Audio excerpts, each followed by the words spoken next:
পবিত্র ঈদুল আজহা উপলক্ষে কটিয়াদী উপজেলার করগাঁও ইউনিয়নে ফ্রেন্ডস সার্কেল ক্লাব করগাঁও এর সদস্যদের নিজস্ব অর্থায়নে এলাকার 400 জন দুস্থ ও হতদরিদ্র নারী পুরুষদের মাঝে খাদ্য সামগ্রী বিতরণ করা হয়েছে।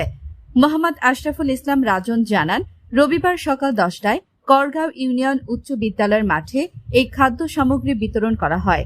উক্ত খাদ্য সামগ্রী বিতরণকালে উপস্থিত ছিলেন করগাঁও ইউনিয়ন উচ্চ বিদ্যালয়ের প্রধান শিক্ষক আব্দুর রব, ফ্রেন্ডস সার্কেল ক্লাবের উপদেষ্টা আজিজুল হক মন্টু, সভাপতি আজহারুল হাসান রাজীব, সাধারণ সম্পাদক শরীফুল ইসলাম শরীফ, সালাউদ্দিন মিঠু, সহ সভাপতি আলমগীর হোসেন, সাংগঠনিক সম্পাদক AH শাহিন, রফিকুল ইসলাম, শাহ আলম, রাজন দেবনাথ, কামাল এবং কোষাধ্যক্ষ আবু বক্কর সিদ্দিক সহ ফ্রেন্ডস সার্কেল ক্লাবের অন্যান্য সদস্যবৃন্দ।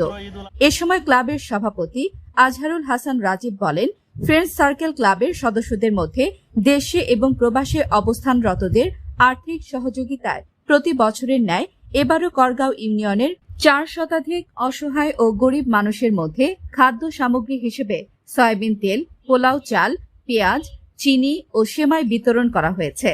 এছাড়াও গতকাল ভাট্টা এবং ভুনা এলাকাতেও ঈদুল আজহা উপলক্ষে গরিব অসহায় মানুষদের মাঝে খাদ্য সামগ্রী বিতরণ করা হয়েছে। ভবিষ্যতে যেন এলাকার দুস্থ, অসহায় ও গরিবদের মাঝে ফ্রেন্ডস সার্কেল ক্লাব করগাঁও এর পক্ষ থেকে সহযোগিতার এই ধারা অব্যাহত রাখতে পারে, সেজন্য সকলের দোয়া চেয়েছেন সভাপতি।